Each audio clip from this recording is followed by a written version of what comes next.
Good morning and welcome.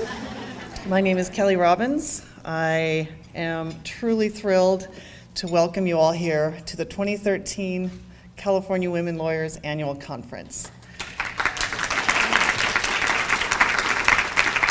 We have a truly extraordinary day, and in just a moment I am going to turn over the podium to the California Women Lawyers President, Elisa Rodriguez, and then Pat Sturdivant, immediate past president. I like to say twice served.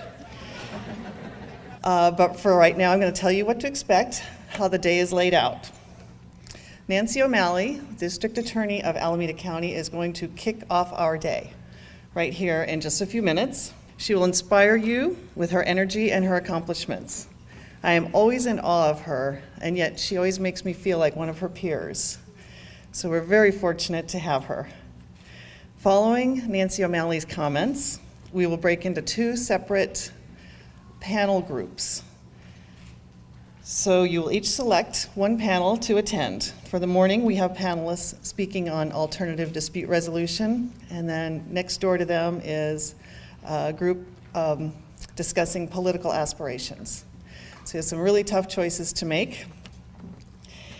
After the morning panel session, we will be back here for lunch. And we are going to, we call it a luncheon when we charge you for it. So we'll have additional people coming for the luncheon, and we're going to eat together and enjoy each other's company, and we will hear from our luncheon speaker, Nancy Pelosi, towards the end of the lunch. We will be further inspired. Two more panel sessions follow that. So again, you'll select. We have legislative process enlightenment, and we have rainmaking. After that short break, we have some powerful in-house counsel attorneys who will share their insights with us. And next door will be a focus group, which is an unusual delight that we get to host, put on by the Judicial Council Commission on Access and Fairness Advisory Committee. After that uplifting day, we are going to enjoy a cocktail reception, which is hosted by Kecker and Van Nest. And that is no small thing. We will all be ready to enjoy a cool glass of soda or other refreshment, and we are ready to give you an extraordinary day. So I will now ask Elisa Rodriguez, our president of the California Women Lawyers, to come on up.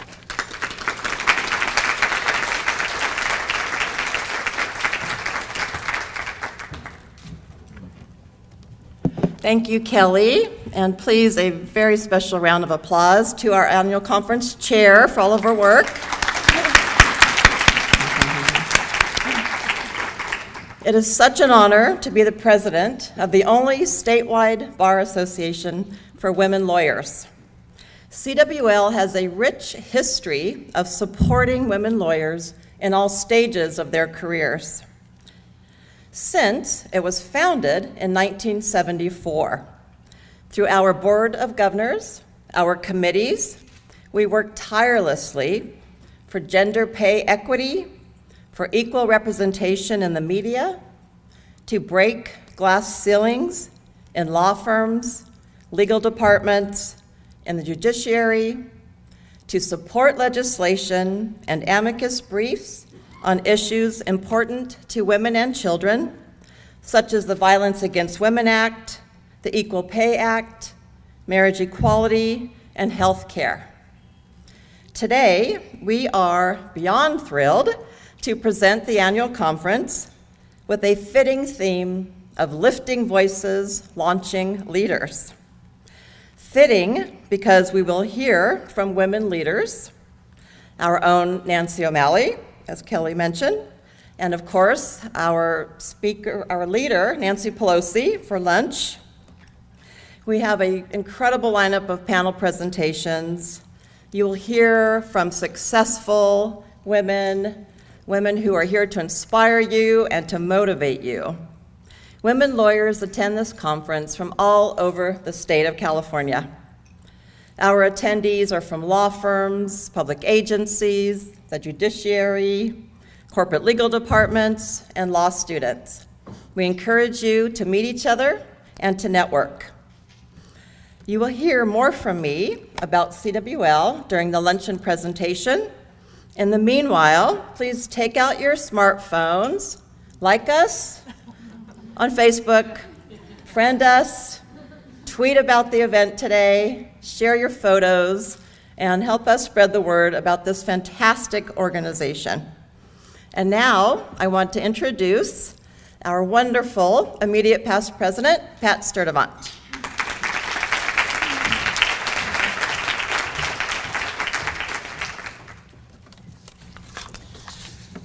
Thank you so much, Elisa.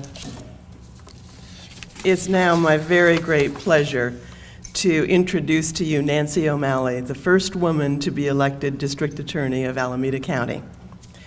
We in California Women Lawyers know Nancy well because we chose her to be president and immediate past president of this organization. And even though she has completed those successful extended terms, she still remains on our board and provides leadership and guidance to all of us. Nancy is a visionary. She identifies systemic problems and she finds creative solutions. She is a strong and effective legislative advocate, and she was the driving force behind Proposition 35. That initiative, passed by the voters last year, created stronger penalties for human trafficking and expanded its definition to include the creation and distribution of child pornography. She established the Heat Watch program in her county to combat commercial sexual exploitation of children and trafficking of adults. It has won awards and recognition and has become a blueprint for replication statewide and nationwide. She created the Alameda County Family Justice Center, a one-stop shop for comprehensive services to victims of domestic violence, stalking, sexual assault and exploitation, and elder abuse. It has been hugely successful, is being replicated in Sacramento with CWL's assistance and help, and in more than 140 communities throughout the nation. In addition, she led a team to create a sexual assault response team, only the second in the country, providing treatment, support, forensic medical examination for victims of sexual assault.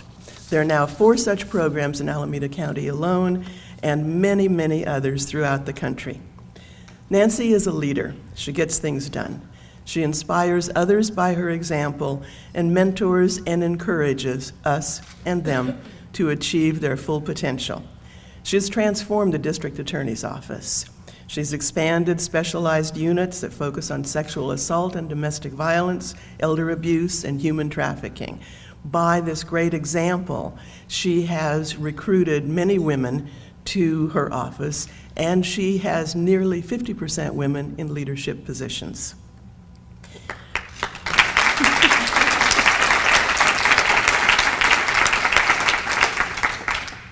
She has also developed empowerment programs for disadvantaged youth and women living below the poverty line. She has created opportunities for them, and she has motivated them to aim high, providing them with the success, the support that they need to succeed.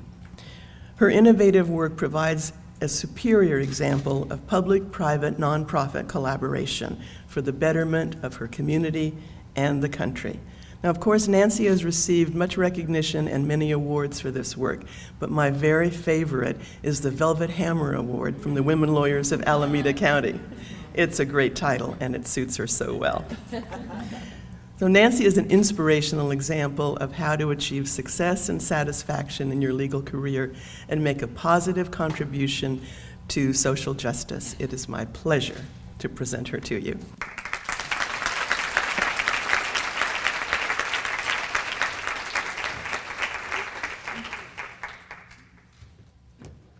Thank you so much. That was incredibly amazing. I'm wondering, as I'm sitting there listening to Pat, who is that person? I want to meet her. And you know, I will just start out by saying that my comment about who is that person, I want to meet her, I could go to every table and look at almost every single one of you, especially those that I already know, and say, you're that person, and I want to meet you. And that's one of the things that's so exciting about today, that in this room, There are so many women who are leaders, who are raising their voices, who are finding their voices, who are identifying their issues, and are really changing the way society deals with women and with the rules of society. And that's a little bit about what I'm going to talk about today. And I just once again want to thank Pat for that incredible introduction. And most importantly to me is the mention of the programs that we have in Alameda County, which have become such strong programs across the country. I'm going to talk very briefly about that because it's foremost in my mind right now, and then I want to talk about our topic of lifting voices and launching leaders. Back in 1994, we started, in my county, I started noticing with our teenage girls that they were being arrested for crimes like prostitution, but when we started talking to them and actually started listening to them, that what they were telling us were stories that were horrendous. In fact, in the beginning, people would not believe and could not believe that the things these kids were telling us that were happening to them could actually have happened, until we heard it over and over and over again. And I have to credit the partnership that I formed with Judge Brenda Harbin-Forte to really take on this issue. The issue of sexual exploitation of children, particularly minor girls, is rampant in this country. And in the last 4 years or so, I've been to Washington, D.C. several times to talk to people about this issue, including the White House. And I'm still working on convincing everybody that we have a human trafficking issue in America with domestic children who are being trafficked every day. Because when we talk about human trafficking, people automatically think international trafficking. And that's where the federal focus has been for a number of years. So we're very proud of the fact that we have been just constant and persistent in our message to all communities that if you think trafficking is not happening in your community, you don't have your eyes open. Our kids are being exploited every day, our workers are being exploited every day, and it's our job to figure out how to address it. I'll talk a little bit more about that in a minute, but I am honored to talk about this topic, lifting voices and launching leaders. And let me start with a little bit of information about where we stand, statistically speaking, as women, professional women. Over the past 10 years, women's representation in our state legislatures has declined from 30% to 25%. And when we focus on women of color, that decline is even more dramatic, from 44% women in our legislature, women of color in legislature, to just 32%. But here's the exciting news about that, what seemingly negative statistic, and that is in 2014 and 2016, 50% of the Assembly and Senate are going away. That means there's a lot of opportunity for people to step up to the plate. And that's what I'm going to talk a little bit about, because everyone in this room is somebody who could say yes to the call and step up to the plate. It reminds me of a meeting I was in the other day where we were negotiating about money, and at the end we all agreed what the recommendation was going to be for money. And after we've had our final consent vote, somebody said, well, we're going to ask for money. And I said, really? Well, you should have 5 minutes ago. So I'm giving you fair warning, 2014, 2016, those are the years when the doors are going to be wide open for us. In the law, of course, the percentage of female 1Ls rose pretty steadily from 1967, when it was about just shy of 5% women entering law schools, through 2001, when it hit its high of just a little bit over 49%. But after 2002, of course, we all know, we've read the statistics, we started to see a decline in women entering law school. And in 2010, the peak year for 1L enrollment, women constituted just 46% of the incoming class to law schools across America. Okay, that sounds like bad news, but here's the good news. In 2009, women earned 57% of all bachelor's degrees in this country. In fact, it gets better than that. Between the ages of 25 and 34, women hold more college degrees than men do. And what does that tell us? That tells us that we have a lot of women who are primed to move forward in their community, in their profession, and we hope in the legal profession. More masters were awarded to women. than men. In fact, 60% of the master's degrees awarded in 2010 were awarded to women. So we are there. This thing about lagging behind, we're there. We're educated, we're smart, we are moving, and we are the leaders. But let's be clear about one point. We didn't just drop into this modern world of all of this. What I'm going to say is good news. It took many, many years and many, many women who fought very hard battles to get it so that you and I could have the opportunities that we have now. And you're going to hear that it's not always so modern for everybody. Many of our sisters who practice law are still challenged with having access to the top, having access to leadership, having access to partnerships. One reason why it's so important to me that when, as a woman leader, running an office of nearly 400 people, having 50% of the leadership be women is a very important goal for us to achieve. There are a lot of women who are in leadership who are natural-born leaders, and a lot who have learned their skill. But for the most part, people have a natural ability and a learned ability, and that's what sets them apart. So the tomorrows and all of the tomorrows are for us to bring openness, to access, to change, to give choice to women, to give satisfaction, and yes, to have female voices and female leaders increase. Let me also say that the forging has not been solely on the shoulder of activist women. Make no mistake, our foremothers took the punches and suffered and shouldered the grief. But we've had a lot of men who have supported us as we, meaning women, moving forward and getting into leadership. These are men who don't fear women as competitors. They don't fear women as taking over. They understand that we are their equal and that we are there in many respects. We offer so much more than what men do. You know, last week was Denim Day. I don't know if all of you know what Denim Day is, but very briefly, if you don't, about 10 years ago, there was a woman who was sexually assaulted in Italy, and the judge made a finding of not guilty against the perpetrator, and his reason was because he perceived the woman as wearing tight jeans, and that, as he said, nobody could have gotten out of those jeans unless she helped, so she must have consented. Imagine that. So in America, we have Denim Day, and I was at the Capitol last week, and we were having a big celebration to really bring awareness to women's issues, to women's rights, and to sexual assault awareness. And there were about 60 or 70 people at the steps of the courthouse. More than half of them were men. And I was very encouraged to see that because in the end, we all have a role to play.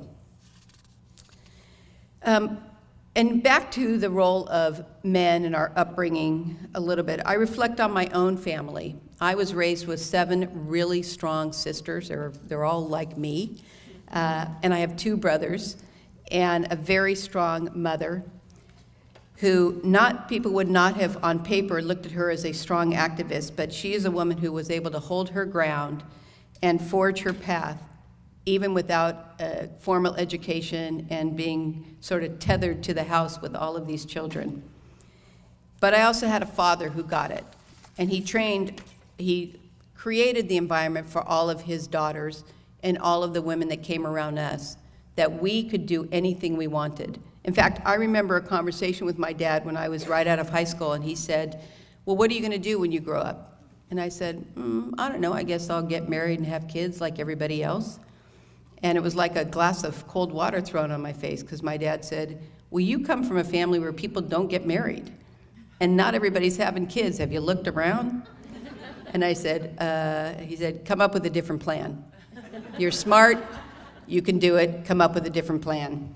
And I did. So I want to get back to our statistics. What does that tell us? What does it tell me when we look at these numbers? Not just the numbers that are negative about the decline and the challenges we still have, but the numbers that show the doors opening wider than they have been in the past. And what that shows me is this field, our field of leadership, is wide open. What it will take is engagement, it will take speaking up, it'll take using your voices and saying yes to the call to step up. The key is to be ready, be prepared, and to move when the opportunity presents. Now, of course, you may be asking, how can I say this field is wide open when we have such continuing problems like equal pay issues, that we have issues about women being completely and terribly underrepresented in the CEO leadership across this country, particularly in the Fortune 500 companies, where it's only 4% of women are CEOs in Fortune 500. But let me tell you how I see it getting better for women in leadership. There is a lot of research that talks about how things change when women are in charge, and about that more in a minute. How can I say it's getting better? Because as women find their voices, and as we raise our voices, more women will move into leadership. And we all know what the effect that has. That once there are more women moving up, as we are seeing now, not only does the visual landscape look different, but it is different, and here's how. A lot of research on which we can rely, and I'm going to make some gross generalizations, but I have to say that even for myself, when I want to correct myself and say this is a gross generalization, then I remind myself there's a lot of research that talks about the differences between men and women, the differences between leadership style, the differences between how we interact with people, and how people line up behind good leaders. There's a lot of research. So while it sounds like a generalization, and forgive me for those parts that are, there's a lot of research to back up what we're going to talk about. Part of the research says that when women are in charge, when women are the leaders, that the societal environment changes for more women, and more women are willing to step up and excel in their fields. Those following role models become the role model for the next people behind them, and that's a key component. As we achieve areas of leadership or success, we become the role model for all of the women that are behind us, not just women, but girls too. When women are leaders and policymakers, social issues improve, such as school funding gaps decline, access to affordable health care and reproductive rights increases. When women are leaders, the gap between wealth and those living in poverty begins to decline. And when women are in charge, the laws and attitudes change. I've seen this with our initiative in combating human trafficking. As we women stepped up and were more vocal and louder about what was happening to our girls and our women in the commercial sex exploitation, human trafficking world, the attitudes of society, and now the laws of society, which carry with it resources to combat it, have changed. And it hasn't been that long that we've been advocating, so we've been very effective in exercising our voice and demonstrating leadership. Women in leadership do make a difference, and so the question we ask, how do I find my voice? And once I find my voice, how do I define it so that it has an impact on the audience or the focus that I want? And once I'm able to do that, how do I carve that path for myself so that I can become a leader or support other leaders? Now today, you're going to hear from many women leaders who have been very successful, and they're going to tell you some of their stories, because we all come from somewhere. I'm sure that the women you'll hear from today will inspire you, and probably for many of you, you'll hear something about their background or their thought process that resonates with your background and your thought process. And one reason to share that kind of information is so that if somebody in this room, not any of you would do it, but if somebody had this thought like, well, that's all nice for Nancy O'Malley, but what about me? What can I do? If you hear my story, or you hear the story of any of the other women leaders that are going to speak today, or any of the women that are sitting at their table with you, you too will see that our doors are open for everyone. The journey of each of us is going to be unique to some extent, but not exclusively so. And when you hear people talk, I hope you have an aha moment. That's aha, if I didn't make that clear. That reminds you, I too can be that person. Just remember, they are you, and you are they. I remember years ago, then Senator Liz Figueroa was talking at a conference I was putting on, and she said, to the people who are going to be moving up in leadership and advocating. Everybody has a story. And when you go talk to someone or when you build your leadership, remember that everybody has a story. Liz Figueroa grew up in a home immigrant family. Her parents did not speak English. She missed a tremendous amount of school in grade school because she was the only one who would interpret for her parents. If they had to go to the doctor, she stayed home from school. If they had to go to the grocery store, she stayed home from school. She had two brothers, both of whom did not make the transition from their South American culture to American culture. Both died. One died of AIDS, the other one died of a heroin overdose. And here she was, this petite, young Latina woman who was one of the most powerful women in the state Senate. And she kept reminding us, everybody has a story. Don't forget that. So the voice, let's talk just for a second about that. It starts with an interest, an area, a vision, and advocacy. It's the righting of the wrongs of large banks, as Attorney General Kamala Harris has done. It's fighting for the rights of all people to marry, as Terry Stewart has done. It's the rights of people to have appropriate and good health care, as our own Pat Sturdivant has done.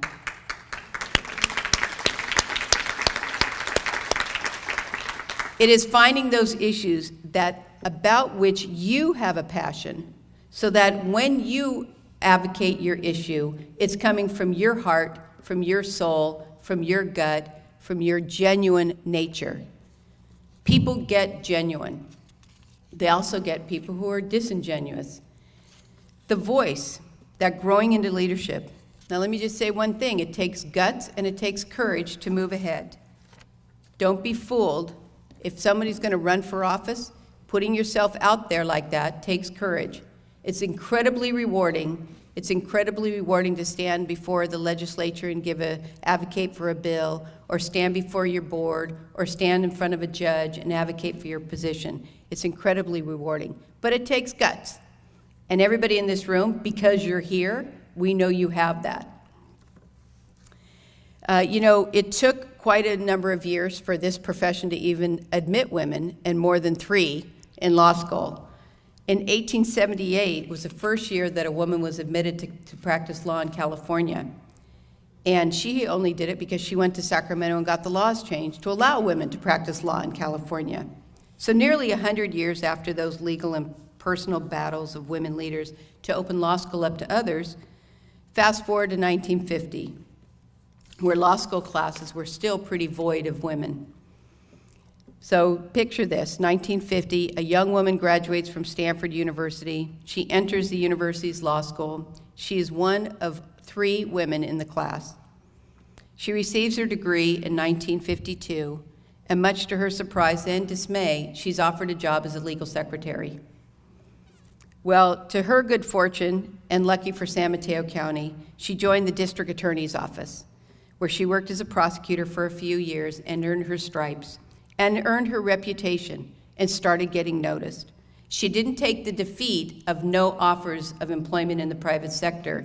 She made it work for her and went into public service, and then built her stripes, built her reputation. And after a few years in private practice, she started to carve herself a path in public service. She found her voice. She found issues that mattered to her. She took the big step and expanded that path by getting involved in politics in her community. And once she engaged, once she got noticed, then she got appointed by the governor to fill a vacancy in the state Senate.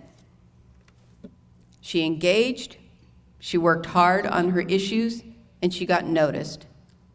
And eventually she became the first woman to serve on the United States Supreme Court. Of course, I'm talking about Sandra Day O'Connor. When we look at Justice Sotomayor, another shining example of finding a voice and carving a path of leadership. Justice Sotomayor graduated from Princeton and received her JD from Yale Law School. Very impressive indeed. She got involved, she engaged. Her issue was hiring Latino workers at both the college and the law school. And she used her voice to become a strong advocate for equal access for Latino employees. She too worked as an assistant district attorney in New York before going into private practice. Now imagine this very successful academic career for a Puerto Rican woman who was raised by a single mom in the Bronx.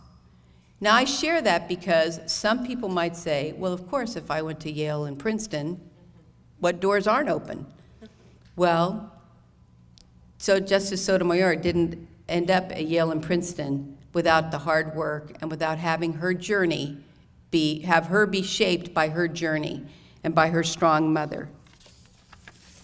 Justice Sotomayor also built her influence margins by engaging, by taking chances, by putting herself out there, and by exercising her voice.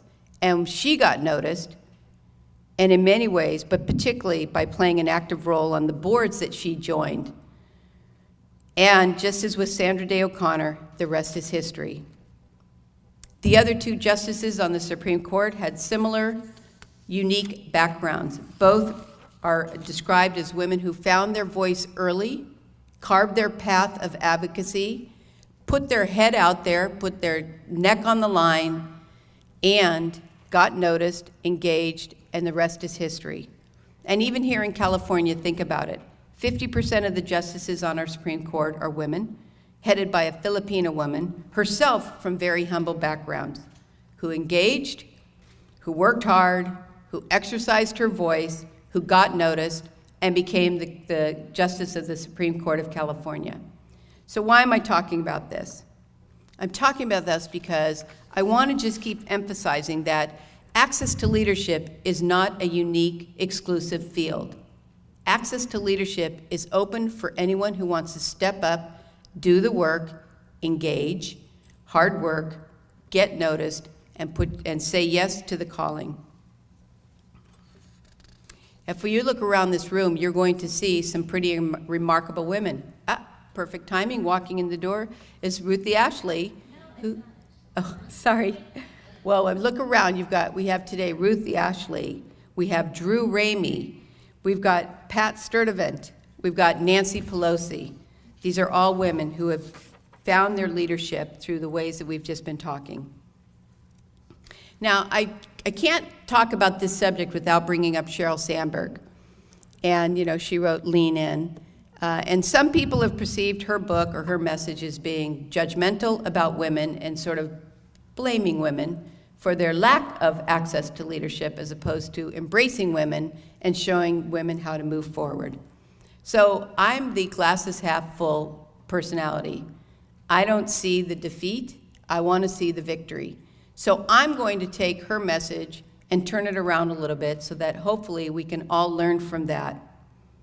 Whether you agree with her lean in discussion or not, it's not really important to this, because she's a challenge, she is a woman who has achieved great success. Again, does it matter that if she's judging people, does that matter to us? Heck no. Only matters to me that the message I take from that, how I take it. People say she was born 43 years old. They say that her two siblings, her 1 and 3, were her first employees because she used to order them around. And they say about her that she never played as a child, she just organized the children's games.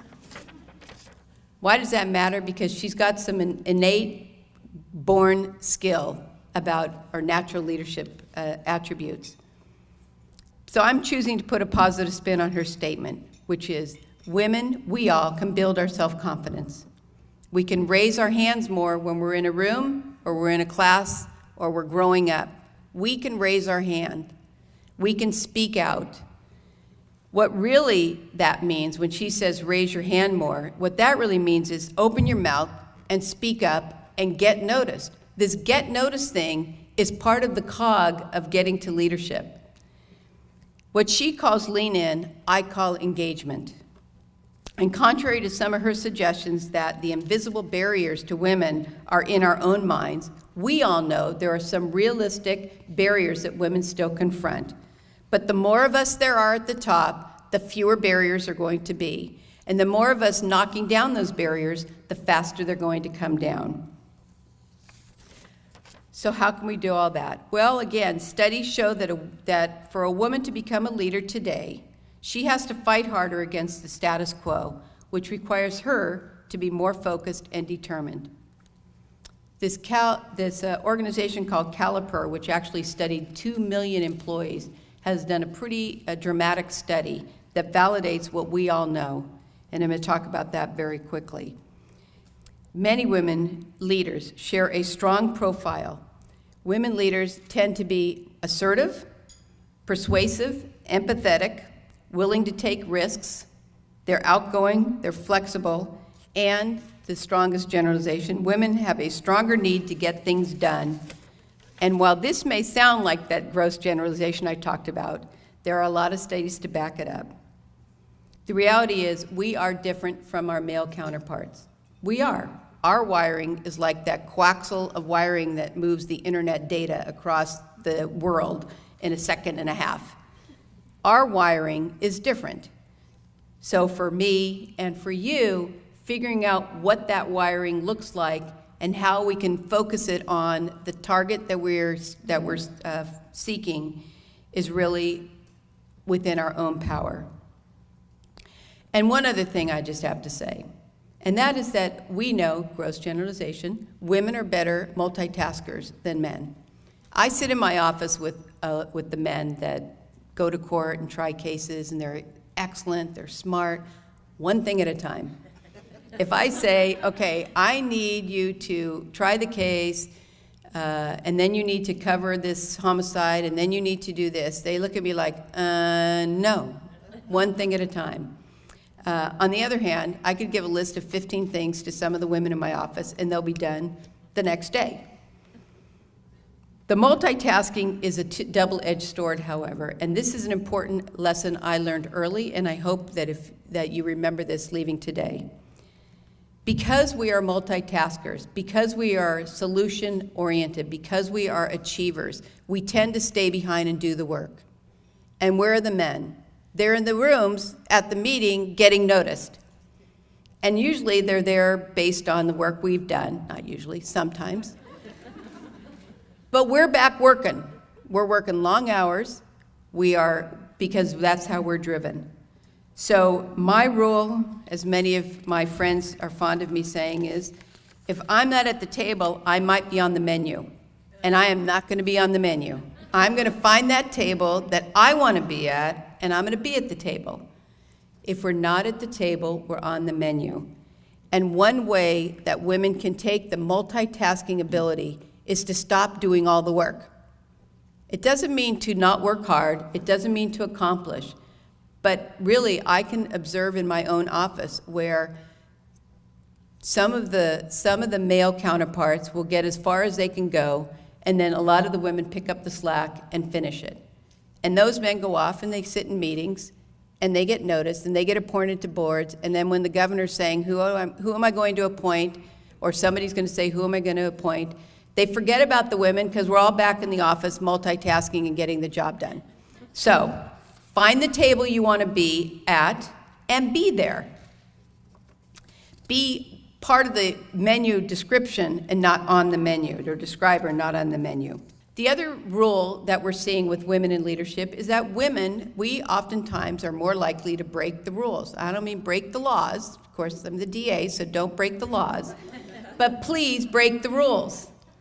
There are rules that have been put in place in the business, in the law, in organizational structure that would say you have to wait your turn to move up the ladder, you have to wait your turn for other things. Forget it. I mean, of course, there's some realities. But they don't have to be realities in stone. You know, and many of you are in this room, people who have broken the rules, and that has given them an advantage to move into an area that they might not otherwise have been in because they had adhered to the rules. So we have to break rules sometimes to make sure that we're at the table and we're getting the opportunities to exercise our voice and to build our leadership skills. The last thing I want to say about leadership is that good leaders, great leaders, are people who inspire others to follow them. And this is a place where, again, our coaxial wiring that runs the data of, life messaging is different from men. Because the studies show that women are more empathetic, that women as leaders tend to listen more to what people have to say. We learn from other people's experiences. We will incorporate other people into the conversation. And what does that do? A couple of things. One is that it helps us build our base of knowledge so that when we walk into a room, we have a broader vision that we're working with. The other thing it does is it validates people who are with us. It tells people your opinion matters, your information matters, your insights matter. Help to make this a stronger agenda. And when we do that, it builds leadership, it builds following. And that's a very important skill that women leaders have developed. It may not be a skill that is part of someone's innate personality, because frankly, I'll talk a little bit about myself. When I was a kid, I was pretty independent, pretty headstrong, pretty driven, knew everything, and I did. At least I thought I did. And yet, that strength and the hard work and the energy that I had as part of my natural personality wasn't always conducive to letting other people contribute. So I was able to, through a lot of coaching, step back and take a look at what I had to do to take both my natural personality and develop skill to achieve the things that I wanted to achieve. It doesn't come naturally to sit down and convene big working groups and stuff. Frankly, for me, it's almost easier to do it myself. But of course, that doesn't accomplish anything. It doesn't serve me, it doesn't serve the mission, and it certainly doesn't serve the people around me. So a lot of this is really focusing on how to be a good leader. And in that growth of leadership, we build our confidence. And that is also critical. So people need to know when they line up behind you that they're lining up behind someone that they trust is going to accomplish what they want accomplished. For all of you women here in the room, you are talented, you are smart, you are engaged, you're here, so you're interested in the topic. For all of you women in the room, you're courageous. And the ambition that you want to carve for yourself is it's your manuscript. It's your drawing to make. Sometimes we get rejected. Of course, sometimes we feel that sting of rejection or the challenge that we failed in one particular way or another, or we didn't accomplish exactly what we wanted. Strong women, smart women, courageous women feel that sting and turn it around and say, what am I going to do next time to make it right or to achieve what I want? Or as my friend Cherie Allison is fond of saying, you're not the boss of me.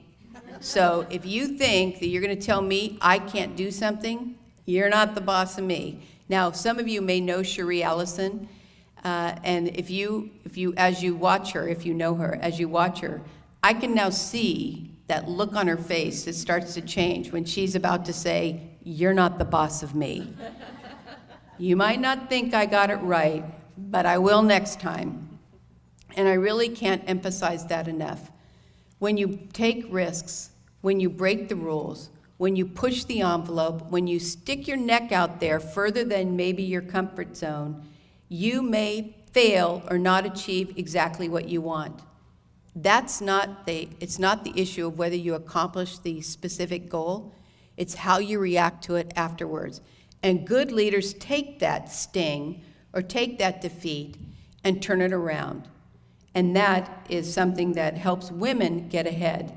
Because we don't just have all of the dynamics of how we accomplish a goal. Sometimes we have people who really want us to fail. And it's those people that just think, Cherie Allison, you're not the boss of me. Next time, I'll do it better, or I'll do it differently. Women, there's a quote that we have from Barbara Boxer, who has been very strong in this area of building women as leaders. And she said, women do have a more inclusive way of leading. Women try to bring people together and to bring them along with us. And again, one of the unique things that unique to women as opposed to men in these gender-based studies is that women tend to listen and really hear what people have to say. Women take in all points of view. Women make the best possible decision from their point of view.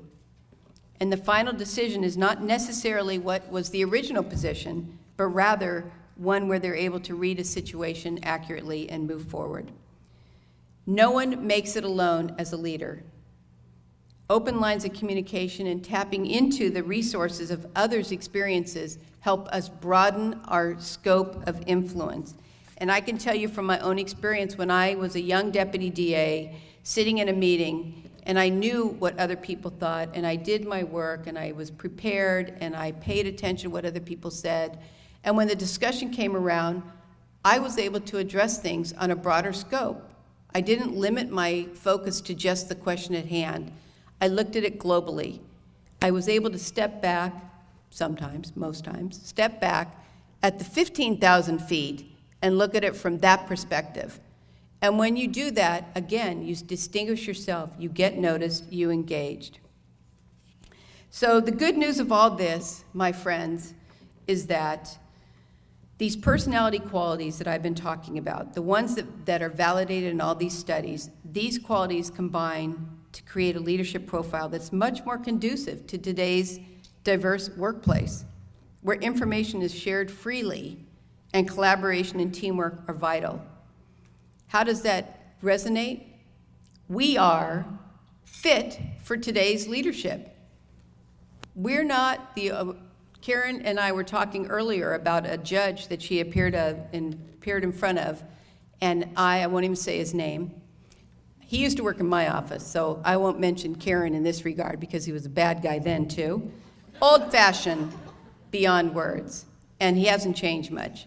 He hasn't changed with the times, and as Karen and I were talking about, he was the old leadership who's stuck in the old way of doing business.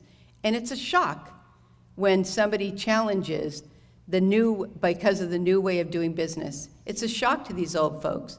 So if we have all the attributes of today's workforce leadership development, then we should be stepping up, and we can step up into that leadership to take charge. I told you a little bit about my story.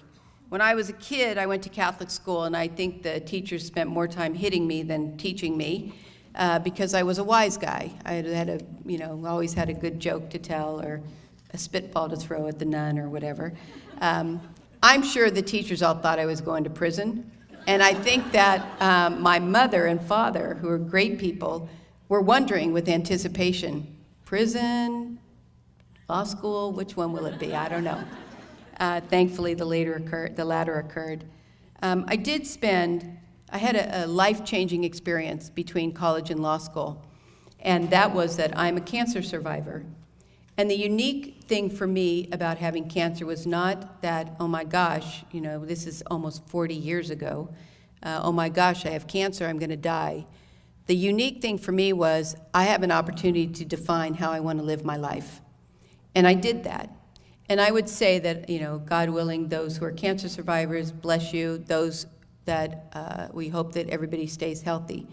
But it doesn't take a life-threatening illness to be able to step back and take stock of how we want to live our lives. And what is exciting to me is that we now live in a world where we have choice about how we want to live our lives. We do have the ability to set in motion what we want to do and how we want to do it.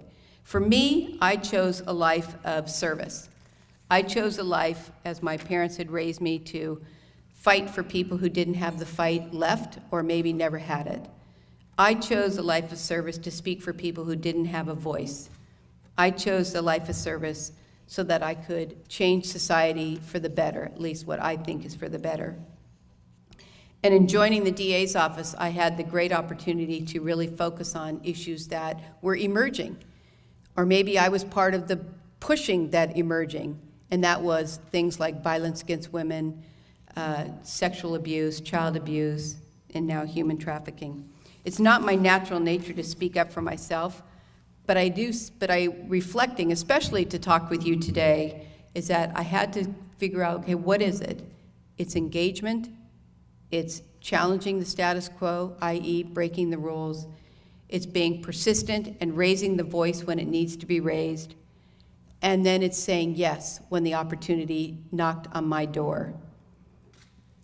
As I grew in leadership in the DA's office, which happened relatively quickly, I could see that I was ruffling the feathers of many of the men, some of whom Karen appeared in front of not that long ago. And while I grew up as a bit of a tomboy, I did not back down from that. In fact, I worked harder and harder and harder. And I was told about a year after this happened that there was one period of time over a 4-month period where I tried 6 murder cases and 1 arson case. And what I was told after was that the men were trying to break me to see if I could really keep it up. And much to their surprise, and very much to their dismay, I accomplished what I needed to do. I convicted the people I needed to convict. And as significantly, a few years later, I became their boss. So, and Karen and I were also talking about, and many of you will remember this, there was a case against a partner at Baker McKenzie years ago, and before that happened, there was the man that was in charge of the branch office where I was the number 2 person. And he used to start every sentence with the effing women in this office, though he didn't use the letter. And so the day that verdict came out, I walked up to him and said, say it now. Say it now, because you will be poor and out of a job. I will be rich and in charge. Say it. And of course, he never talked to me again after that, which was fine with me, frankly. But you know, it was that kind of stepping up, and you know, I might have been joking a little bit, not much. And that I know that for each and every one of you, I'm sharing my story, but I know you have similar stories where you have stepped up and said, say it now, challenge me now, tell me I can't do it now, and in a few months I'll be your boss. Pat very nicely talked about the creation of our Family Justice Center, and I do want to just speak about that for just one brief second. And that is that one of the things that I did when I looked in the community, in my community, which is not unique to other communities in California, is that I used a woman who was a victim of domestic violence with children. And while in this state we've put a lot of resources to create the ability to help women in that situation, when I calculated or I tracked that in my county, that woman would have to go to as many as 25 different locations to access the services. And you and I know that if you make it too hard, that we have to now say, I'm offering you services, because the truth is, if you don't figure out how to do it, you're not getting any of the services. And so we created the Family Justice Center, which has brought all the professionals into one building. And it has the prosecution team, it has civil lawyers, it has advocates, it has counselors. We have child advocates who are dealing with kids who live in domestic violence environments. We have a rape crisis center. We have the Oakland Police Department Special Victims Unit. We looked at everybody who might be involved in the life of a victim of violence, a woman who's a victim of violence, and tried to fill the need in one building so that that individual could go to one place and we would do all the work rather than make her do all the work and come to us. I have to say that one of the proudest things about our Justice Center is really we have become a model for not only the country, but we actually had people from Sweden come and ask if they could buy our concept. And we told them we'd happy to share it with them because it's more important to us. And I don't just mean myself, but the people that work at the Justice Center also. It's more important to us that every victim of crime has the opportunities that we've created in Alameda County, anywhere they are. So one of the things about the Family Justice Center that I'm so really honored by and proud of California women lawyers, and that is that when I mentioned to the board, and particularly to Pat, that Sacramento, their DA is retiring, and her 2 things she wants to accomplish before she leaves. One of them I can't remember, and I don't really care. The other one is to create a family justice center. And when I shared that with California women lawyers, Pat went straight to the DA and mobilized. And now California women lawyers is the moving force behind the creation of the Family Justice Center in Sacramento. So thank you so very much.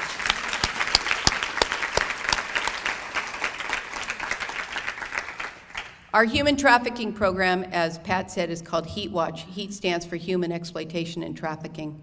And we created the first unit back in 2005 before human trafficking was even against the law in California. There was no law. It only became the law in 2006. But we were ahead of the game because of my experiences early on. And we see about 275 kids a year. We have created through our HEAT Watch program this 5-pronged blueprint that has been replicated around the country in many communities to help communities build their own efforts to combat trafficking. And I have some incredibly smart young people working around these issues.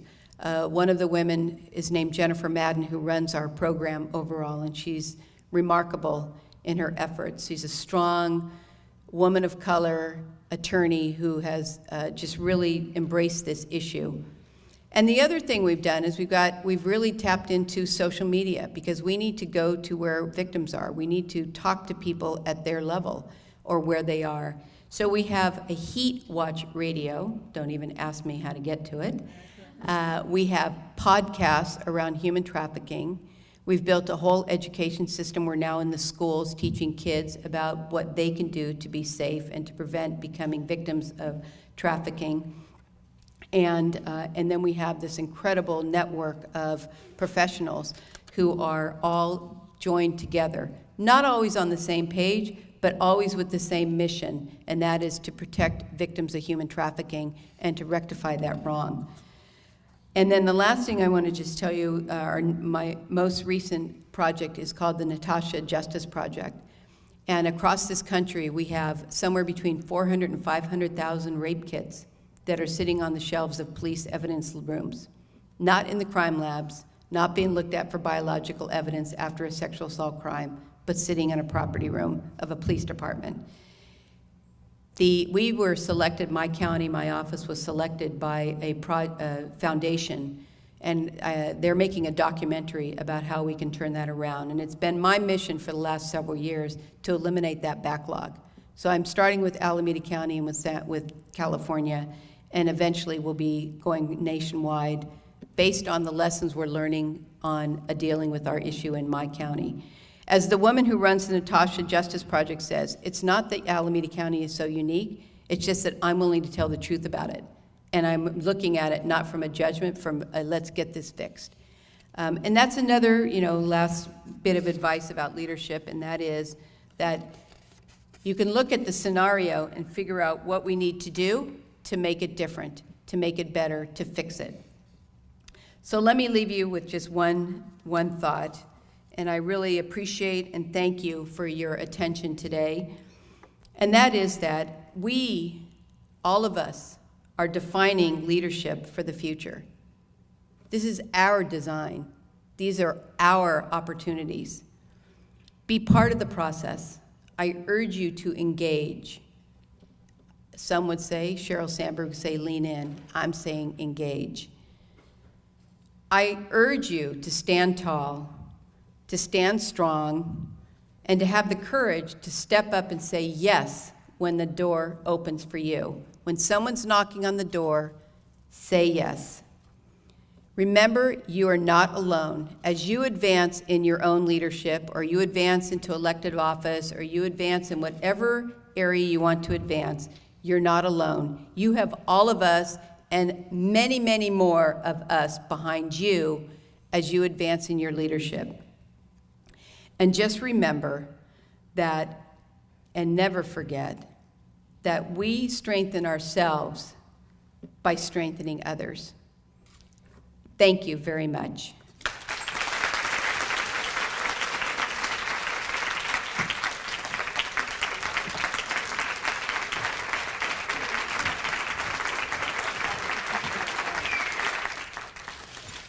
So, to thank our Past President and District Attorney Nancy O'Malley for her presentation tonight, but also for her dedication to the advancement of women, to her efforts to keep California women lawyers at the forefront of so many important issues, and for being the creative mind behind our new California Women Lawyers logo. I love the logo. It says Nancy Pelosi. I just got elevated. I'm Nancy Pelosi for the moment. Apologies. See, I said, speak it, it shall be so. Okay. With our utmost appreciation, a special thank you for your tireless efforts on behalf of California's women and children to Nancy O'Malley, District Attorney, Alameda County, California Women Lawyers Annual Conference, May 4th, 2013, with our beautiful logo. Thank you so much. Thank you. Thank you very much.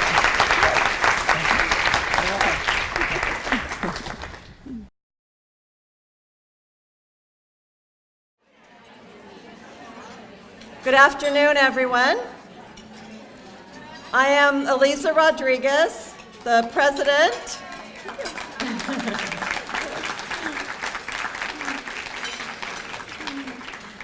Thank you. I hope everyone has enjoyed the conference so far.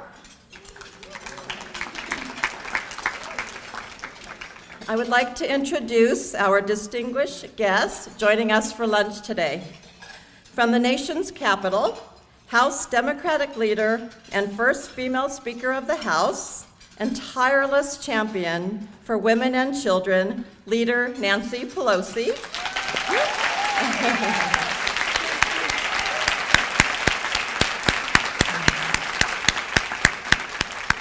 I promised my mother that I would say hello to you.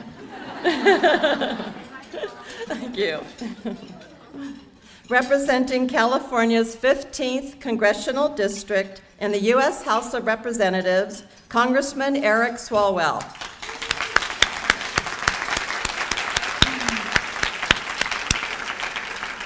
Congressman Swalwell serves on the Committee on Science, Space, and Technology and is the ranking member of its subcommittee on energy, and he serves on the Committee of Homeland Security. I would like to thank Congressman Swalwell for being a strong supporter for women's issues. Thank you.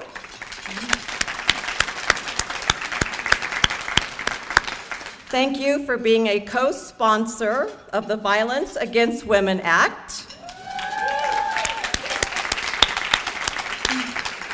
And for taking a leadership role in reducing the backlog of rape kits. Thank you.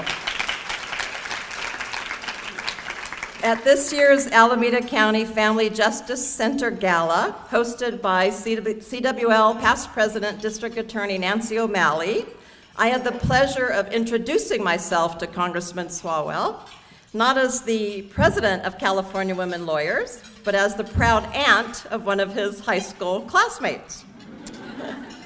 So thank you, Congressman, for being here to support California women lawyers.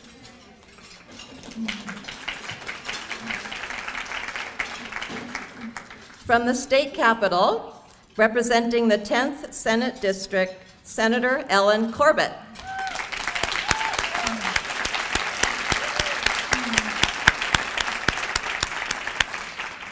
Senator Corbett is the Senate Majority Leader.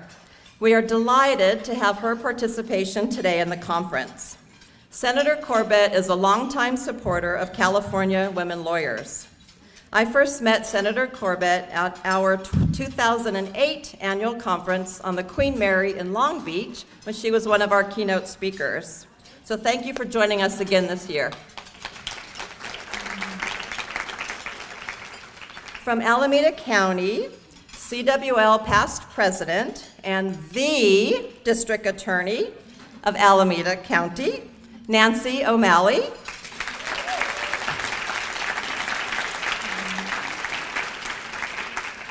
Thank you for your inspirational speech this morning during our breakfast session. Nancy is a leader locally and nationally in the efforts to combat human trafficking, and we thank you for your efforts.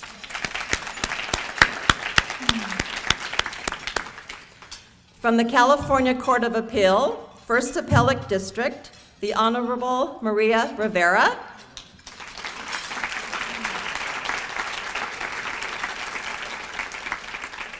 From the Alameda County Superior Court and a former CWL board member, the Honorable Tara Flanagan.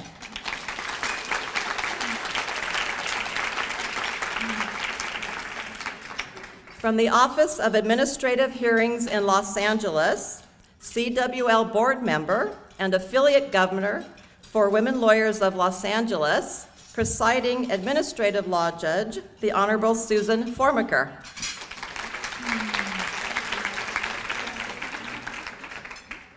I would also like to introduce CWL founding member, former dean and professor at Golden Gate School of Law, Drusilla Stender Ramey.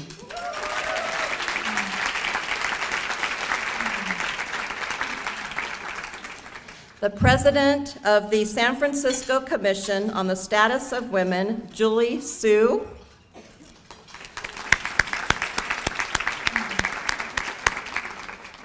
CWL past president and the president-elect of the National Conference of Women's Bar Associations, Andrea Carlise. Andrea is working hard on the NCWBA's summit, which is in San Francisco this year on August 9th, and the keynote speaker is former Congresswoman Patricia Schroeder.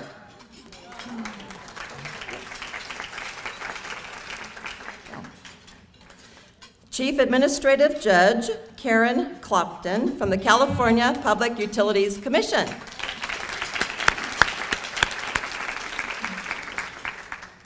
The president of Miss JD, Catherine Larkin Wong.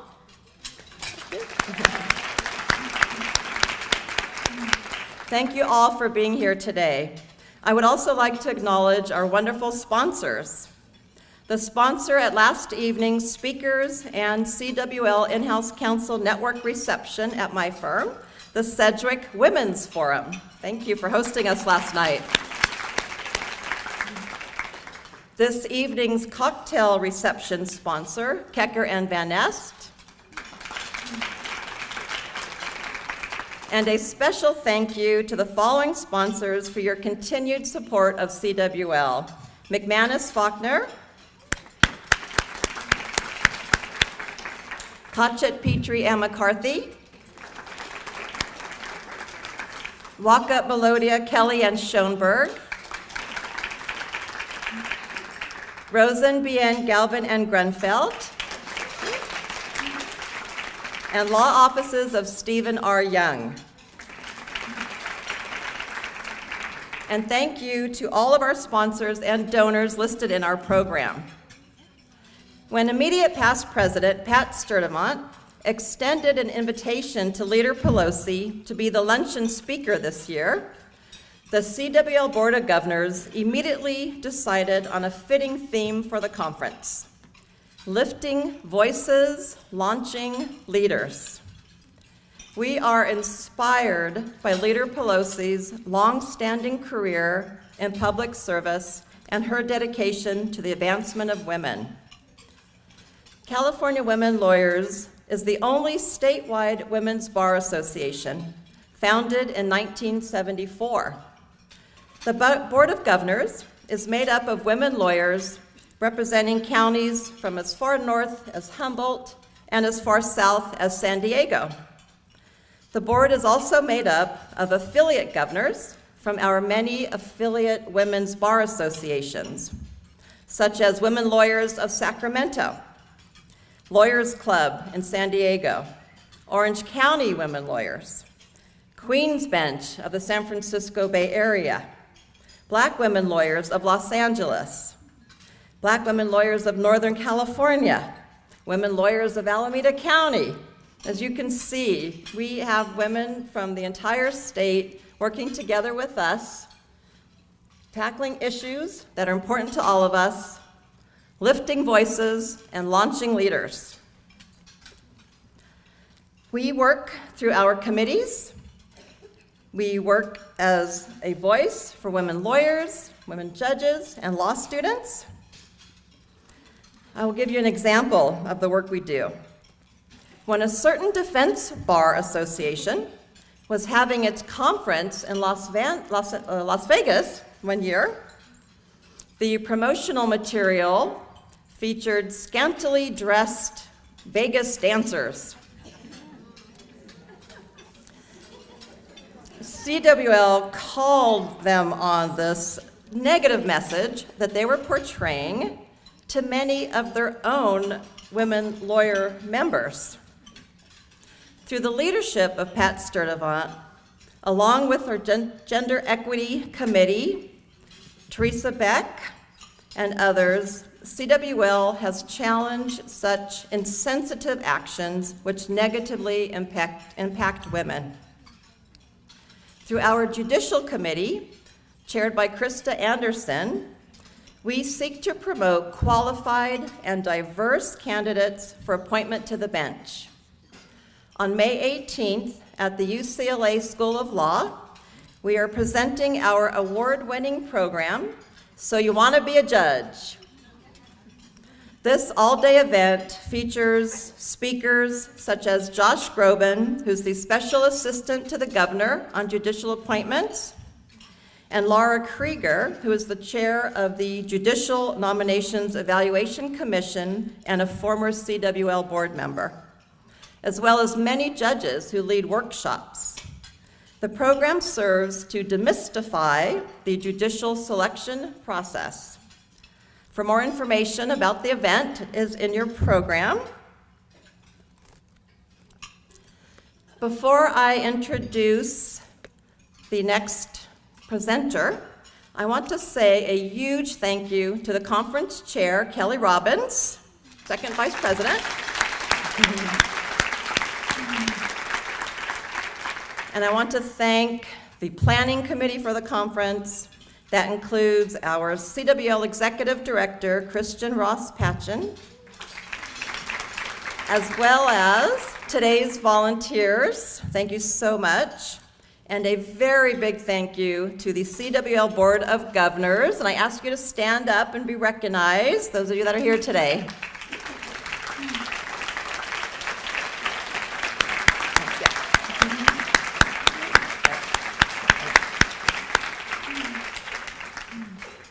And now I will ask Kelly Robbins to come up and introduce our speaker. Thank you.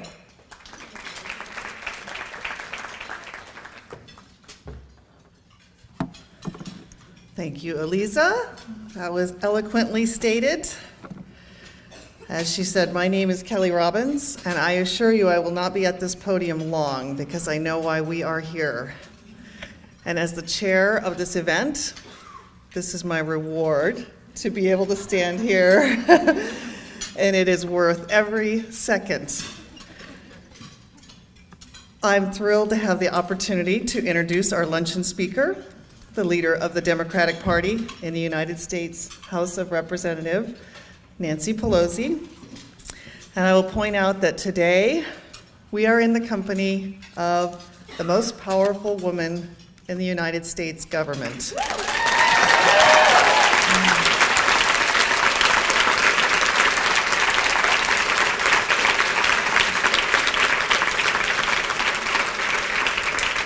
From 2007 until 2011, Nancy Pelosi served as a Speaker of the House, the first woman to do so in American history. Goes way back. For 25 years, she has represented San Francisco's 12th district in Congress and led the House Democrats for 10 years within that. Her skills led scholars to pronounce that she is the most powerful woman in American politics and the most powerful House Speaker since Sam Rayburn a half a century ago. She achieved passage of historic health insurance reforms, which led to include a patient's Bill of Rights and expands insurance coverage to more people while lowering costs over the long term. Fantastic.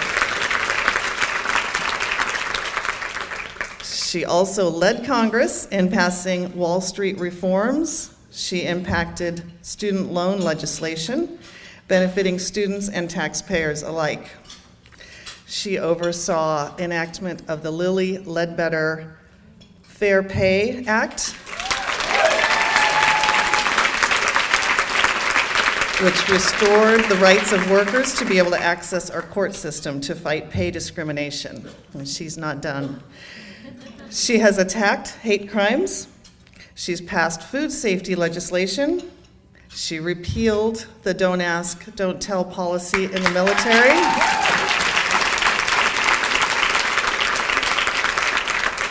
Her accomplishments are extraordinary, and that's just the tip of the iceberg, but I don't think she's slowing down. And I take great pleasure in presenting to you Leader Nancy Pelosi.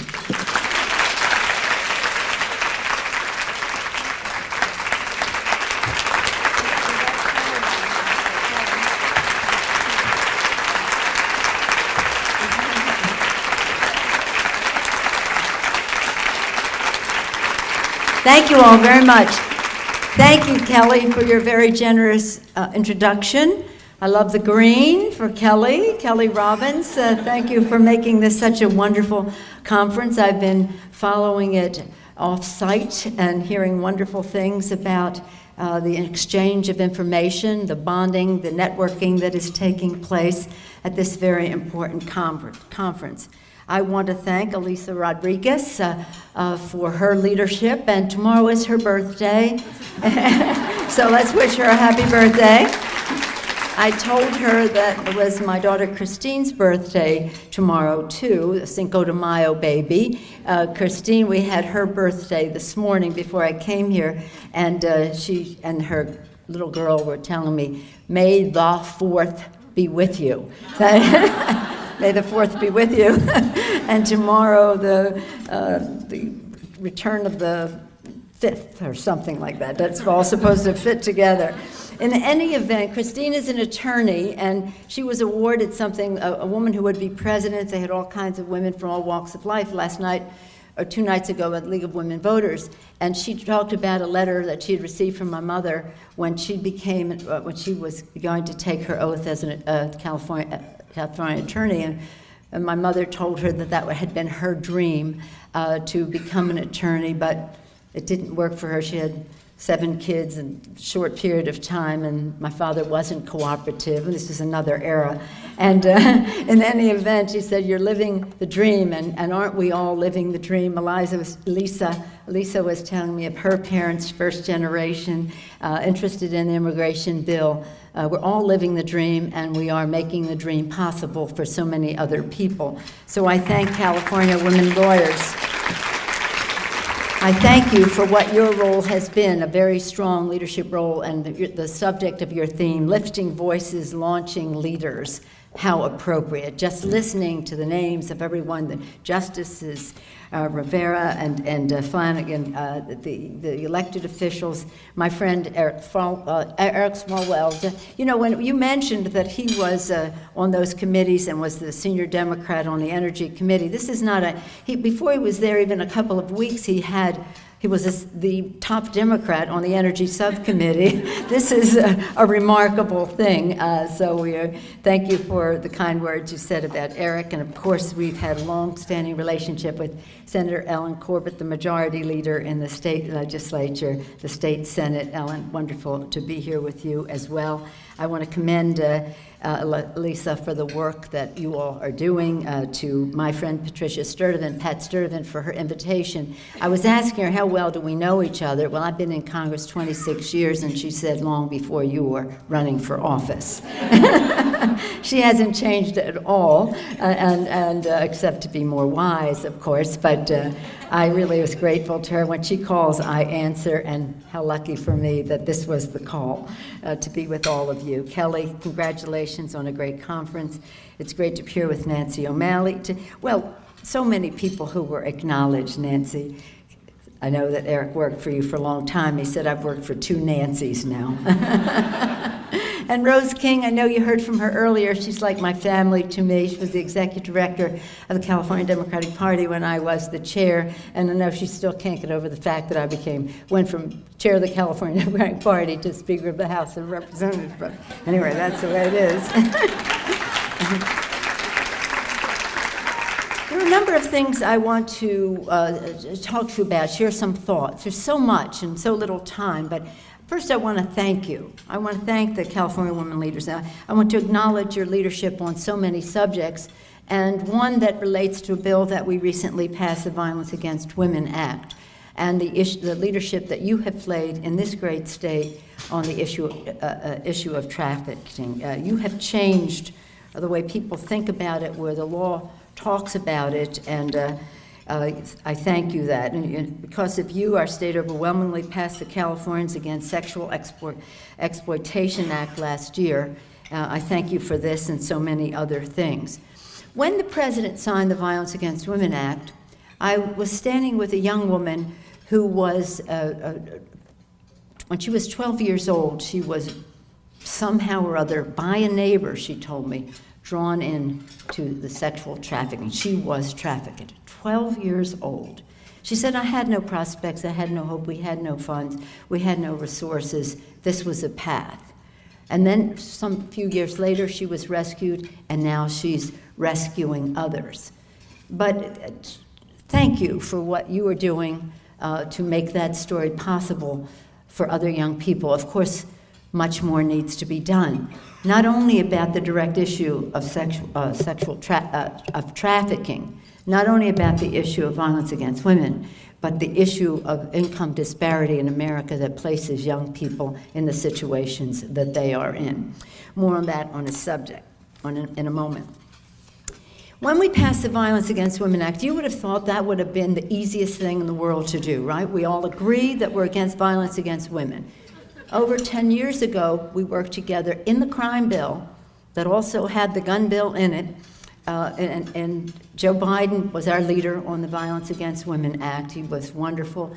And again, we passed the bill, passed it again, and then it wasn't passed, and it was over 500 days since the authority expired that we finally shamed the House of Representatives in passing a bill that had already passed the Senate 2 times, in a previous Congress and in this Congress, in a bipartisan way. It had passed the Senate, but the House would not take up the bill. Because of you and the urgency that you gave it, the rumble out here, the drumbeat across America, and California being a big drummer, a major drummer, and all of that, we finally shamed them. We made it too hot for them to handle.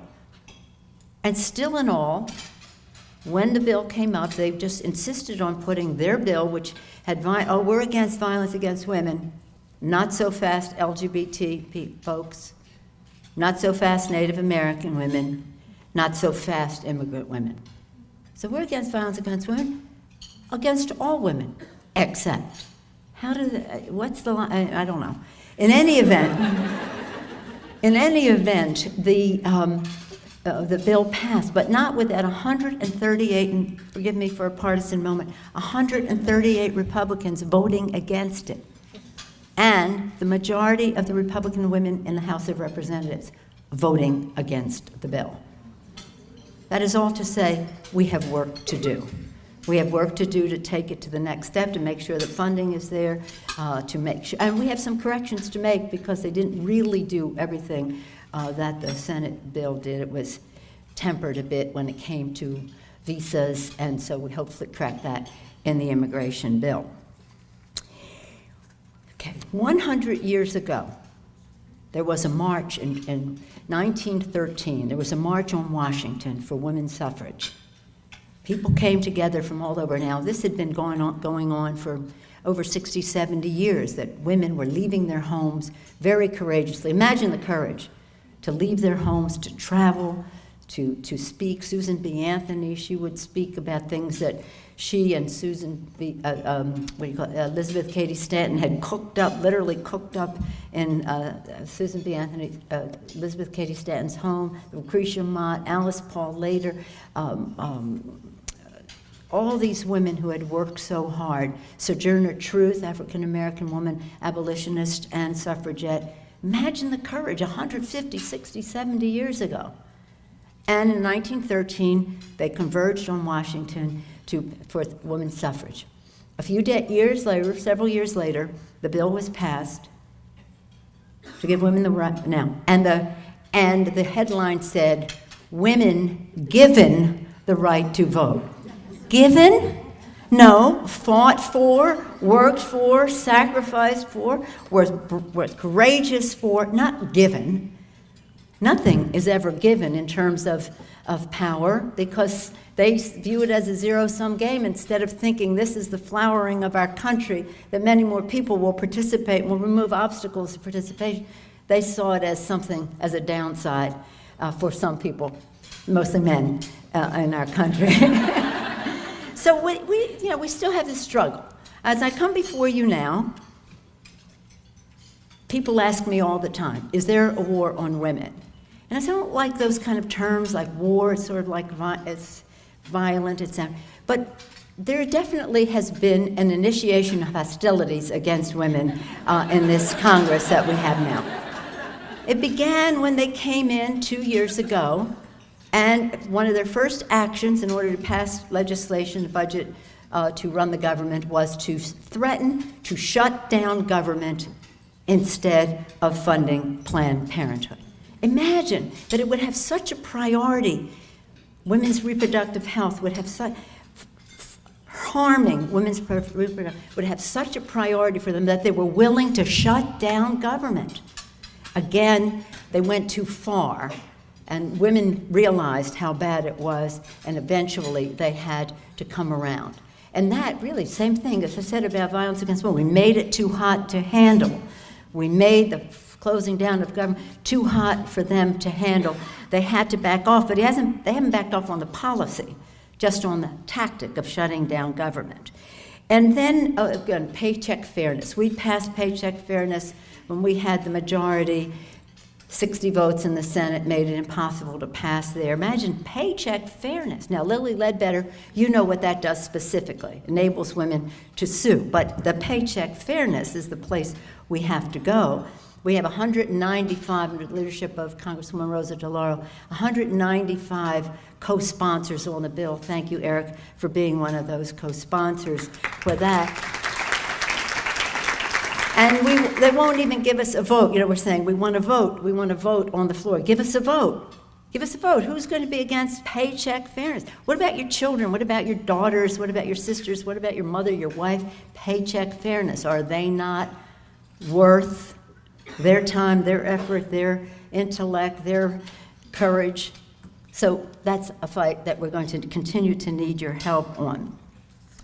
When we go from paycheck fairness, Planned Parenthood, I talked about VAWA, Affordable Care Act. We're at a very important place on the Affordable Care Act. 36 times, it could be 37 coming up this week, 36 times they have voted to overturn the Affordable Care Act. The Affordable Care Act, which is about innovation, wellness, prevention, it's about lowering cost, increasing access, improving quality. It's about no longer being a woman, being a pre-existing medical condition. Already, children with a pre-existing condition are no longer discriminated against in insurance and purchasing insurance. And January, nobody will be subjected to having a pre-existing medical condition being a bar to their having affordable health insurance and therefore care. This is a very big deal because it shifts the leverage. It shifts the leverage. Now, we're all the same, regardless of what. Whether you had a childhood disease or you had a baby. I have 5 babies in 6 years. They said I was a poor risk. I thought I said that showed my strength. But they didn't see it that way. How on earth could I ever get insurance? But this Affordable Care Act is now, and we're going to go into implementation now, and it's a great thing. Already, as I say, seniors are getting more care at less cost, lower cost for their prescription drugs, and there's many things are already in effect. If you are, until you're 26 years old, as a young person, you can be on your parents' policy. Those things are in effect, but more to come January when it's in full force. And it is absolutely spectacular. However, when you do what Kelly said I did with Affordable Care Act and Wall Street reform and lowering student loans, and the banks didn't like that either, you become a target. And they just have to take you down because it's all about money, special interest as opposed to the people's interest. So that takes me to the subject of how do you involve many more women in the decision making? Eric and I are proud to be part of the House Democratic Caucus, which is 54%, more than half the caucus, 54% women, minorities, LGBT community members.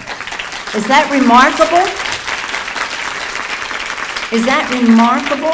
That is a very remarkable. Never in the history of civilization has a political party in a parliament been a majority of other than white men. With all due respect to them, it isn't that we're better, it's that the mix is better. The mix is better. You know that. You know that sitting at the table. In a moment, I'm going to tell you how I think we can make the change, but not before I talk about two other subjects that we need your help on. Immigration. I believe that we will have an immigration bill passed through the Senate before the summer is over. Before the summer is over. It's not the bill we would have written, but it's a bill that takes us way down the path. And then all we have to do is win and accelerate that path. But nonetheless, a big difference. 11 million people in our country is treated with respect. And it's really about being true to who we are. We are a nation of immigrants. Everybody had struggles coming over in terms of discrimination and all the rest. As an Italian American, I know that my grandparents and great-grandparents went through that. But this is a chance for us to make things right. 11 million people in our country. So I know in my caucus there are many people who say it's not good enough, it doesn't go. But let's take this big giant step, 11 million of us, plus friends, and then we'll push our way forward from there. I don't know what will happen in the House. We've been working in a bipartisan way, very secretly, because we want to protect the innocent in terms of the outside world criticizing them for working on a bill. But we expect we'll have a bill that will secure our borders, as is our sovereign right, to do it sensibly, protect our workers, and one way to protect our workers is not to exploit workers coming into the country, and reunite our families, and have a path to legalization. I'll have all the other things, H-1B visas, all that, but nonetheless, it will be a giant step forward. But there's no guarantee that even if the Senate passes the bill, that the House will. And that's why we need you to communicate with your friends, because it's no use you're writing to Barbara Boxer and Dianne Feinstein, Nancy Pelosi, and Eric Swalwell. We're all there. You can give us the legitimacy to say, I'm hearing from my people and they're all there. But the fact is, you've got to be having that impact felt. There's nothing more eloquent to a member of Congress than the voice of his or her own constituents. So this is something that I think that we will accomplish with the proper outside mobilization. We'll do the inside maneuvering, but you can't get anything major accomplished unless you outside mobilize. Then the question of guns. And this is really such a sad subject. I was in Little Rock, Arkansas the other day for a speech at the Clinton Library School of Public Service, and a father of one of the little boys, Jesse, who was killed at Newtown, was there, and we cried on each other's shoulder. A few days before, when the week before, we were in the Capitol, and some other families from Newtown were there. We dedicated a room to Gabe Zimmerman, who was killed when Gabby Giffords was shot, and Christina Green was there, Christina Green's mother, the mother of the 9-year-old girl. Everybody's crying, consoling, trying to give people hope and the rest. Imagine the fear of these little children or something like that just makes you want to, I don't know what, to some of these people who are afraid of the NRA. As Gabby Gifford said, that's not fear. Fear is little children seeing a gunman come in the room and start shooting them up. You're afraid of the NRA? What makes you think you're so important that your being in Congress is more important than making a vote, taking a political risk to save these lives? I believe that we will get another bill in the Senate soon. Harry Reid tells me that. Senator Manchin tells me that, who was one of the authors of it. The people who voted for it are doing quite well in their states.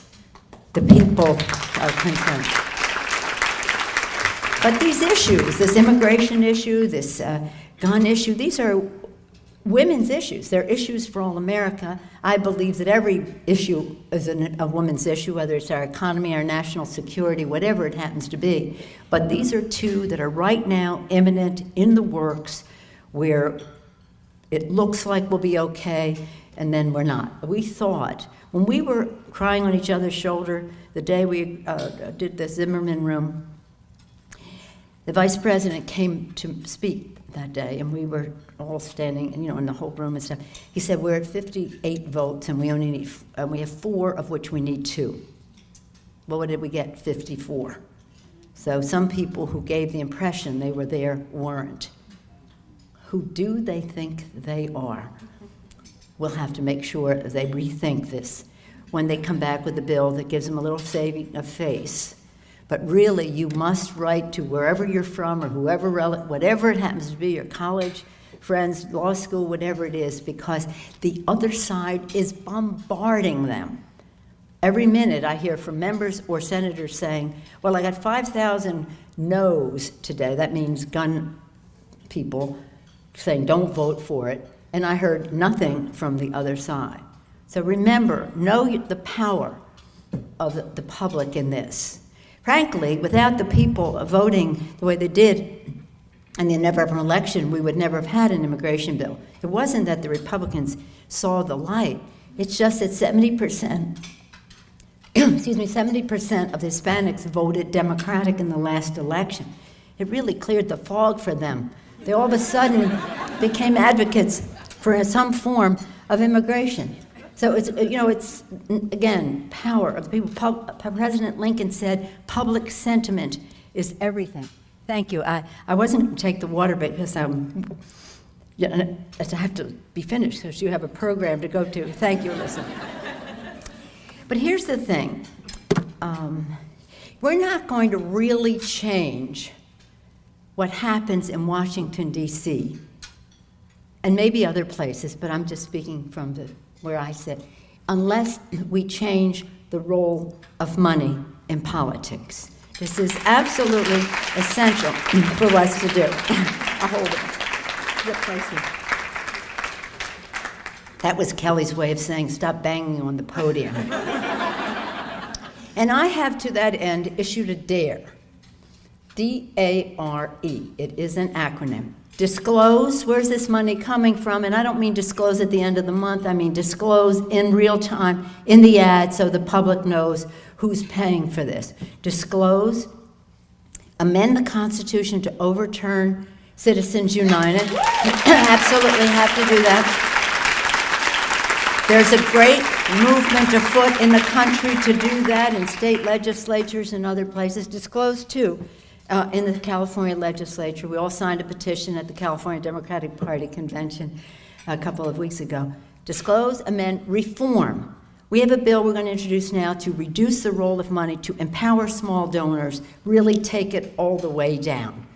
Just take it all the way down so we can increase the trust and confidence the American people have in what happens as far as public policy is concerned. And empower.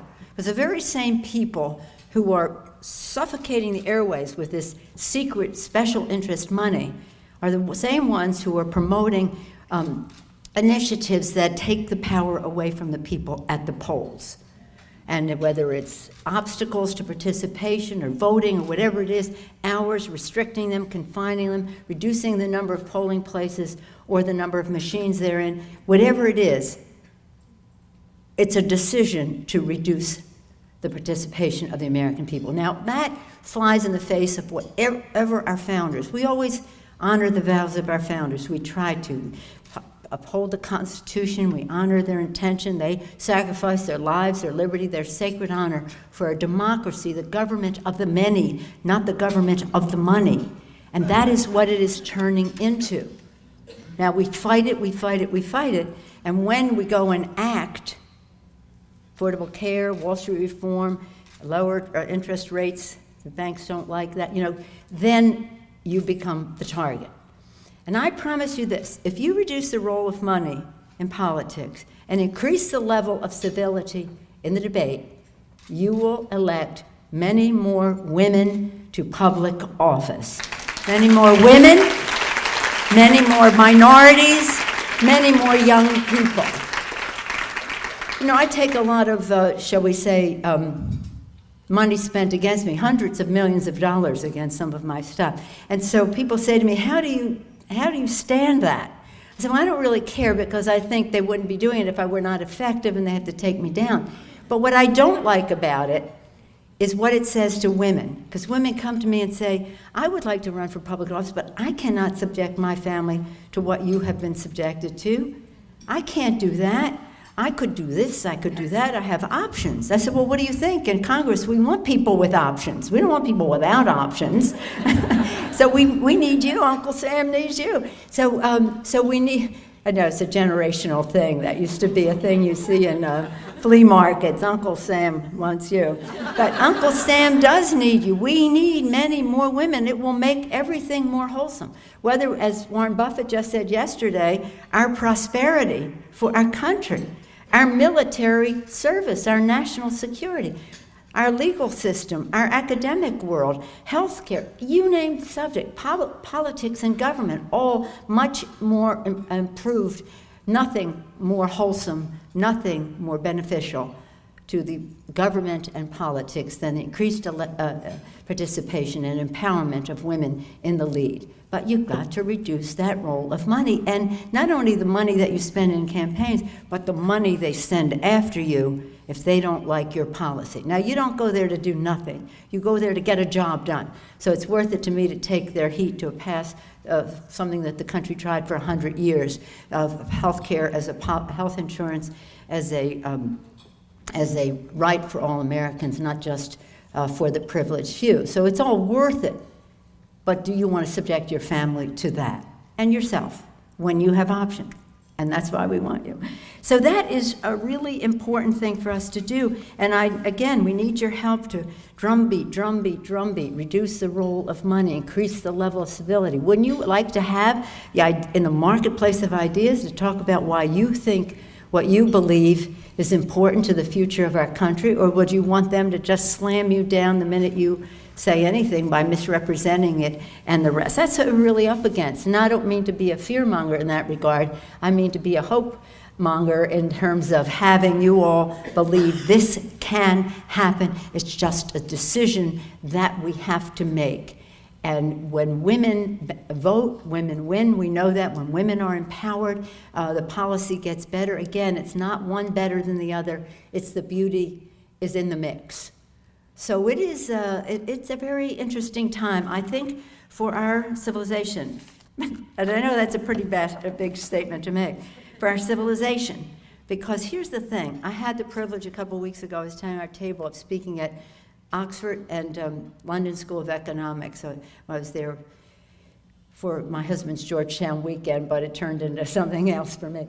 In any event, here's the thing. Arnold Toynbee, he taught at London School of Economics, and he went to school at Oxford, and I thought he taught there a bit. But he wrote all the volumes on studying civilization and studying society, the history of society and the rest. And what he said and what he put forth, and it's fresh in my mind because I was reading up for it for those speeches, but it's really important to know this, that when we have the inequality in income that we have in our country, and the inequality in education, it is undermining the middle class, which is undermining our democracy. We, the beacon of democracy to the world. And that's not what our founders had intended, nor what we want to achieve or move to as a more perfect union. And then this inequality is a real thing. I mean, in the 70s, no less a figure than the head of Standard Oil of New Jersey, a man named Abrams, he said that we have a capitalism of stakeholders. Our shareholders, our employees, our customers, and the public at large. That's where we make decisions. Now, we have a capitalism of shareholders. Forget the rest. The public good, the employees, the public, the client, customers, and all the rest. And that change has made a real difference in income. In the 70s, when Chairman Abrams was speaking, income, productivity, income for the highest paid person, the average CEO and the average worker, and productivity all were rising at the same time like this. At that time, the Fed, not my figures, the Fed said that the average CEO made 40 times what the average worker made in the top 100-some companies. 40 times. Now, according to the same measure, productivity went up, workers went like that, CEOs went like that. It's a right angle. The same measure, Fed, 350 times disparity. What is that about? With productivity rising, but workers not sharing in it, shareholder capitalism. So this is really a danger to the middle class. It's really a danger to the middle class. And but why I go back to Toynbee is, in his study of civilizations, he says when a society begins, a country, a nation, whatever you want to substitute the word for, it's about the minority, the creative minority. Not minority in this way, more like the creative few who are governing. The creative minority. And they were there for the flowering of civilization.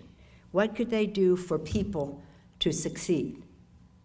And then some countries, whatever, got to where that governing few were there and became an exploitive minority, there for their own power and money, and at the expense of the people. This is what Arnold Toynbee wrote about that, studying thousands of years of civilization, different civilizations, but all over time. That this is a thing. And the societies that prevailed, that flourished, were those who recognized the challenge and addressed the challenge. And addressed the challenge. And he said this disparity, when you do money, power, versus flowering of the people, causes a schism in society. Does that sound familiar to you? Do you recognize this? A schism in society that must be addressed. A schism in the soul of a country. And of course now when we address all the diversity issues and all the other things that we care about, that schism is exacerbated. So we have our challenge to meet. And we would hope that in the course of the debate, we could change some people's minds or come to a compromise, which is what our responsibility is there, to go try to find common ground for the public good. Not for the special interest, but for the people's interest. If we can't find that common ground, we must stand our ground. And we'd like to remove politics from the whole thing. Let's just do this as the American people. But I will say that our Democrats, our theme is reigniting the American dream, building ladders of opportunity for people who want to work hard, play by the rules, take responsibility so that they can succeed, that everybody has a fair shake. When Rosie was executive director of the party, she said, opportunity, that is the difference, providing opportunity for people. But I'm telling you, if we allow this erosion of the middle class and this disparity of income and disparity of education, I'll just say this one more thing because I know you have to get to your other work. The same people who want this disparity of income and that don't see anything wrong with it at all are the same people who don't want to pay taxes on all that income, and the same people who say, instead of raising taxes on the very wealthy, let's reduce the deficit by cutting investments in education, any subject you can name. Now, cutting investments in education has to rank, with stiff competition, mind you, among the worst ideas that they have put forth. Because the fact is that nothing brings more money to the Treasury than educating the American people. Whether it's early childhood, K through 12, higher education, lifetime learning, all of that brings more money to the Treasury. You cut that, you increase the deficit. But they don't see anything wrong with, don't tax me, cut education. Could that be a statement of values of a country that values the middle class and those who aspire to the middle class, as well as recognizing that that middle class is the backbone of our democracy? I thank you, all of you, for the interest you take in all of these issues and your daily work and your leadership, raising voices, lifting voices, launching leaders. I'm really very optimistic that there are some in our country who have really just taken this too far, and that we have an opportunity. We really have an opportunity the public knows that something isn't quite right. And there is opportunity for us to either, again, not to talk politically, either have this contest during a campaign so that you either win the election, or, as in the case of immigration, it didn't affect the outcome of who was elected, but it affected the outcome of how people viewed different issues, in this case, immigration. So again, we have important work to do. I congratulate you and thank you for all that you are doing and have done. Again, we have, as I say, women are the key, and we know what we have to do to advance those voices and launch that leadership. So thank you for giving me the opportunity to be with you today to share some thoughts. Oh my gosh, I'm so sorry. On behalf of California's women and children, Nancy Pelosi, House Democratic leader, first female Speaker of the House, California Women Lawyers Annual Conference, May 4th, 2013. What an honor.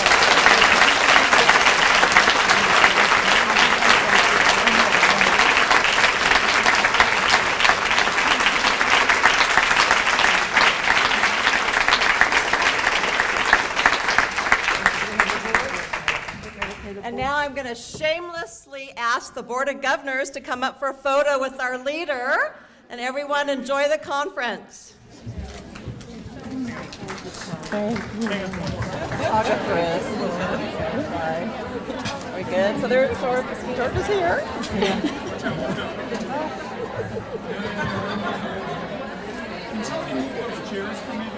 Oh, thank you.